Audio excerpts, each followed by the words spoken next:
Apstājies uz mirkli un paskaties sev apkārt. Viss, ko tu šobrīd redzi savā dzīvē, tavas attiecības, tavs bankas konts, tavs darbs un pat tas, kā citi cilvēki izturas pret tevi, nav nekas cits kā tavas iekšējās pasaules atspūgs. Lielākā daļa cilvēku pavada visu savu dzīvi, mēģinot mainīt ārējos apstākļus. Viņi cīnās, strādā līdz spēku izsīkumam, maina darba vietas, strīdas un mēģina piespiest pasauli mainīties. Viņi tic, ka tad, kad mainīsies pasaule, viņi beidzot būs laimīgi.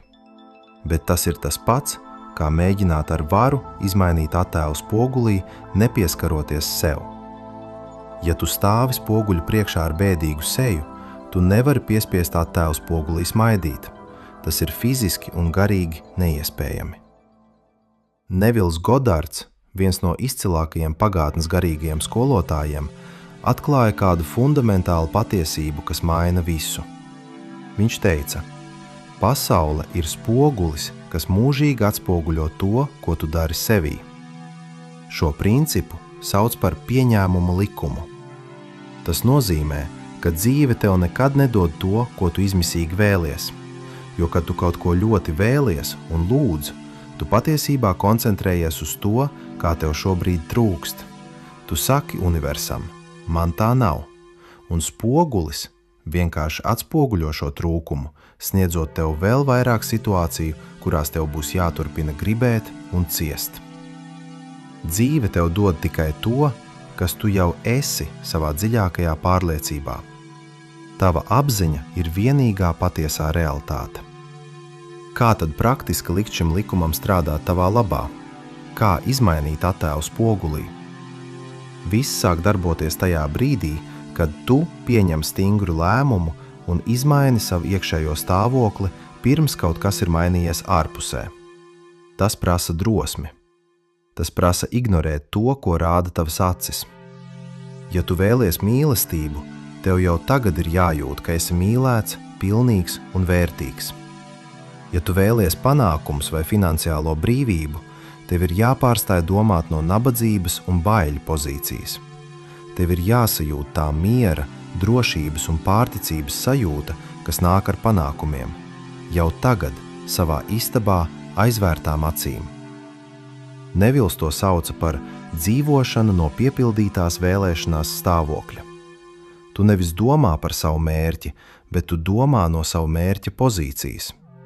Tu jūties tā, it kā tu jau tur būtu. Tava iztēle un tavas jūtas nav vienkārši fantāzija. Tie ir tavi spēcīgākie instrumenti realitātes programmēšanai. Kad tu aizver acis un sajūti savu lēmumu tā, it kā tas jau būtu fakts, tu pārraksti savu zemapziņu. Un kad tava zemapziņa pieņem šo jauno stāvokli kā patiesību, ārējā pasaule, fiziskais spogulis, ir spiesta pārkārtoties.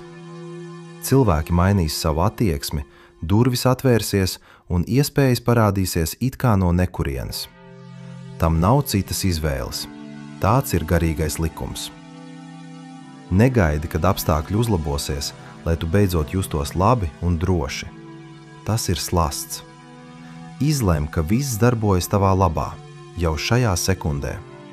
Tu esi režisors, nevis skatītājs. Pajautā sev šodien, kādā stāvoklī es šobrīd atrodos? Vai es esmu trūkuma stāvoklī, vai es esmu pārpilnības stāvoklī?